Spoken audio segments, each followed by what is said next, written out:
Las causales de nulidad del acto jurídico. Está regulado en el artículo 219 del Código Civil peruano. Las causales de nulidad del acto jurídico son requisitos esenciales que se deben cumplir para el correcto funcionamiento de un acto jurídico, es decir, que son elementos que no pueden faltar nunca en la celebración de un acto jurídico. La nulidad es aplicada sin oportunidad de ser insubsanable, ya que afecta principalmente todo el acto. Asimismo, Aníbal Torres menciona que un acto jurídico nulo es aquel en el cual falta el elemento insubstancial, que es la validación correcta de un acto jurídico. El inciso 1 del artículo 219, cuando falta la manifestación de voluntad de la gente. Esto nos quiere decir que un acto es nulo porque no se da explícitamente o previamente la manifestación de voluntad de una persona, en la cual puede decidir actuar libremente o con su propia voluntad.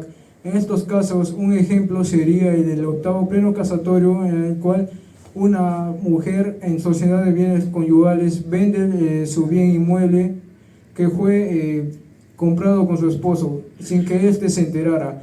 El acto jurídico es nulo según la Corte Suprema, ya que este tribunal mencionó que se debe aplicar al artículo 315, en el cual menciona que ambos cónyuges deben celebrar el acto jurídico, es decir, la compraventa. Aníbal Torres menciona, cuando falta la manifestación de voluntad, el acto es nulo e inexistente, ya que estos elementos son establecidos precisamente para asegurar la seguridad jurídica y la voluntad de la misma persona. El inciso 2. Cuando se haya practicado por persona absolutamente incapaz, actualmente llamado persona con capacidad de ejercicio restringida, salvo lo dispuesto en el artículo 1358, derogado. La causal de nulidad se basa en proteger el orden público y la seguridad jurídica. Un acto requiere una voluntad consciente y jurídicamente eficaz. Si una persona tiene su capacidad de ejercicio restringida, según el artículo 44 del Código Civil peruano, todo acto que realice es nulo, ya que necesita de una autorización o una representación legal. Vendría a ser de sus padres o de algún representante legal. El artículo 44 nos menciona que las personas que tienen capacidad restringida son los pródigos, los ebrios habituales, los toxicómanos, los que incurren en mala gestión y los mayores de 16 y menores de 18 años. En el ejemplo que yo he podido considerar, viene a ser de que una persona de 17 años realiza un acto jurídico y pues según lo establecido en el artículo 44 vendría a ser nulo, ya que no está cumpliendo con los requisitos. Esta nulidad es absoluta e imprescriptible, puede ser invocada por el menor, sus padres o por terceros de interés. Y la falta de capacidad del agente es un elemento esencial para la validez del acto jurídico. Según el inciso 3 del artículo 219, causal de nulidad, menciona cuando su objeto es física o jurídicamente imposible o cuando sea indeterminable. El objeto en todo acto jurídico debe ser lícito, posible y determinado o determinable mediante los parámetros objetivos para que éste pueda surgir efectos jurídicos.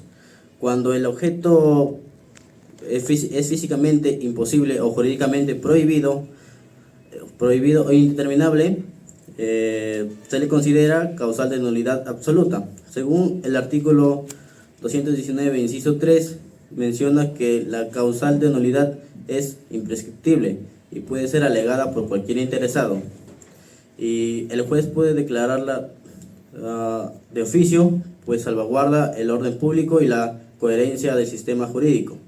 Tenemos la imposibilidad física, cuando el objeto no existe o resulte realizable al momento de la celebración. Por ejemplo, venderle una escultura que ya fue destruida. La imposibilidad jurídica, el objeto en sí existe, pero está prohibida por normas imperativas, por ejemplo la venta de órganos. La indeterminabilidad, el objeto carece de precisión o concreción, por ejemplo la venta de un terreno sin especificaciones. Según Lizardo Taboada, menciona que la nulidad no deriva del objeto en sí, sino de la ausencia de los requisitos que debemos reunir. Hablaré sobre las causales de nulidad del acto jurídico, que se encuentran en el artículo 219. Hablaré sobre el inciso 3, que es cuando su fin sea ilícito. ¿A qué se refiere esto? El fin es la idea concreta que buscan las partes para celebrar un acto jurídico. Es cierto que existe un fin prescrito o estipulado en el acto jurídico. Por ejemplo, ya sea la presentación de servicios o transferencia de bienes. El acto jurídico no tiene que tener un fin ilícito, es decir, que no vaya en contra de la ley. ¿Cuándo se dice que es ilícito? Cuando tiene por finalidad llevar a cabo un acto fraudulento. Por ejemplo, contratar el alquiler de un local para comercio, pero en el fondo no se ejecuta esta acción, sino se hace una venta de drogas. ¿Qué dice la jurisprudencia? Lizardo Taboada establece que la causal de nulidad por fin ilícito está contemplada en el artículo 219. Debe entenderse como aquel negocio jurídico cuya causa en su aspecto subjetivo sea lícita para contravenir las normas que interesan al orden público o las buenas costumbres. Eso es todo de mi parte. Gracias. Ya. Causales de nulidad según el artículo 219 del Código Civil. Inciso 5. Cuando adolezca de simulación absoluta. ¿Eso qué quiere decir? El acto jurídico es simulado cuando dos sujetos se ponen de acuerdo para la falsa manifestación de voluntad sin intención y cuando no hay acto. ¿Eso qué quiere decir? Que no tiene la intención de realizarlo conforme a la legalidad, pero sí con la finalidad de perjudicar o dañar a un tercero.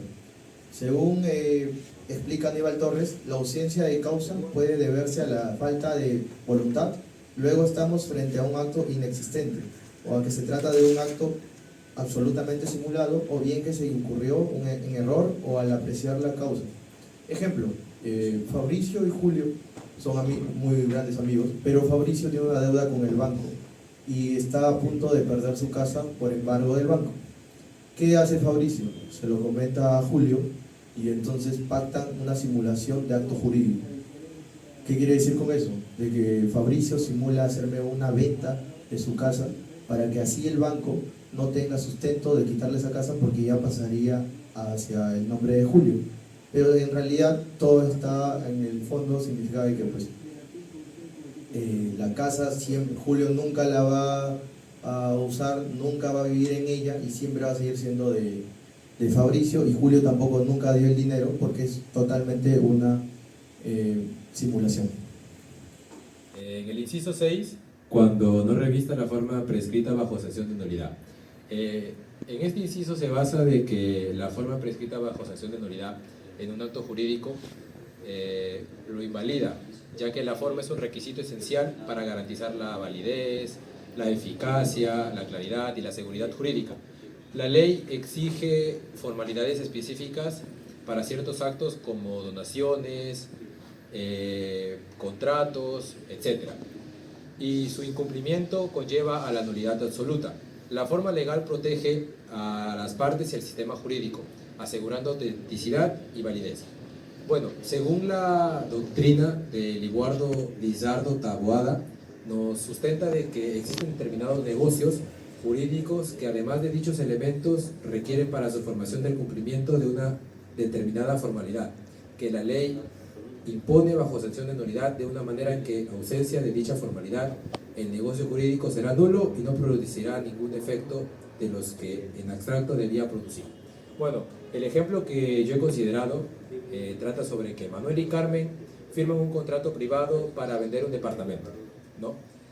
Pero no lo elevan a escritura pública, ni lo inscriben en registros públicos, como le exige la ley. Debido a esto, este acto jurídico que ellos celebraron, pues vendría a ser nulo, ya que no cumple con los requisitos que se genera. En cambio, Manuel, meses después, vende la propiedad o el inmueble pongámosle a Robert, y pues en la celebración del acto sí lo elevan a escritura pública, a registros públicos, y sí lo inscriben a escritura pública, lo que vendría a considerarse este contrato.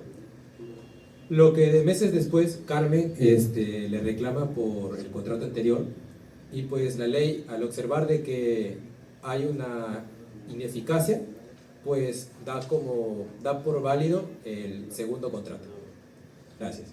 Inciso 7 de las causales de nulidad del acto jurídico del artículo 219.